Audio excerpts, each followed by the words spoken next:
Olá pessoal, eu sou Lucas Bittencourt, advogado, mestre em Direito, professor do Instituto Euclides Donizete, e nessa quinta com lei de hoje eu venho trazer uma dica rápida para vocês sobre o direito constitucional, mais especificamente na parte do direito de nacionalidade.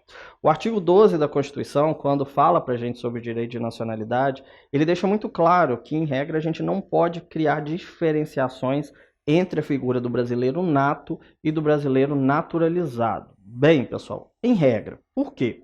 A lei infraconstitucional não pode, portanto, sair criando normas que façam esse tipo de distinção e de diferença entre essas figuras. Mas a própria Constituição, em determinados momentos, faz essa diferenciação entre brasileiro nato e naturalizado.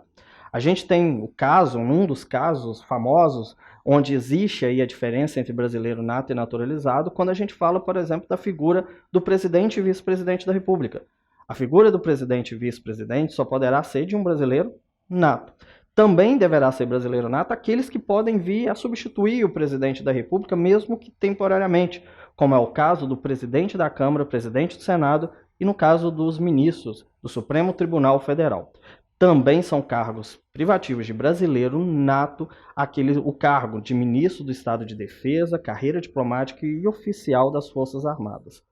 Além desses casos, né, que eu já estou destacando como diferença entre brasileiro nato e naturalizado, a Constituição ainda tem outros momentos que faz essa diferenciação, como, por exemplo, no momento que a Constituição fala sobre a extradição de brasileiros. Quando se trata, né, de extradição, não haverá extradição de brasileiro nato, mas há a possibilidade de extradição de brasileiro naturalizado, caso ele tenha cometido, né, um crime comum antes do processo de naturalização ou a qualquer momento tiver envolvimento com tráfico ilícito de entorpecente. Um outro momento que também a Constituição faz essa diferenciação entre brasileiro nato e naturalizado é quando a gente fala sobre o Conselho da República.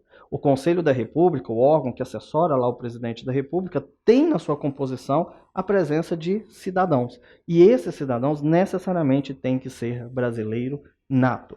Também existe, né, a discussão acerca da propriedade de empresas de radiodifusão, de sons e imagens no nosso país, onde para que um brasileiro naturalizado possa vir a ser proprietário, existe a necessidade de um período mínimo de residência dentro do nosso estado. Enfim, pessoal, existem sim algumas diferenciações que a Constituição estabelece entre a figura do brasileiro nato e naturalizado, mas destaco diferenciações estabelecidas pela Constituição e não pela lei infraconstitucional, o que é veementemente proibido. Bem, pessoal, agradeço a atenção de vocês e peço que, caso tenha alguma dúvida, deixe nos comentários abaixo.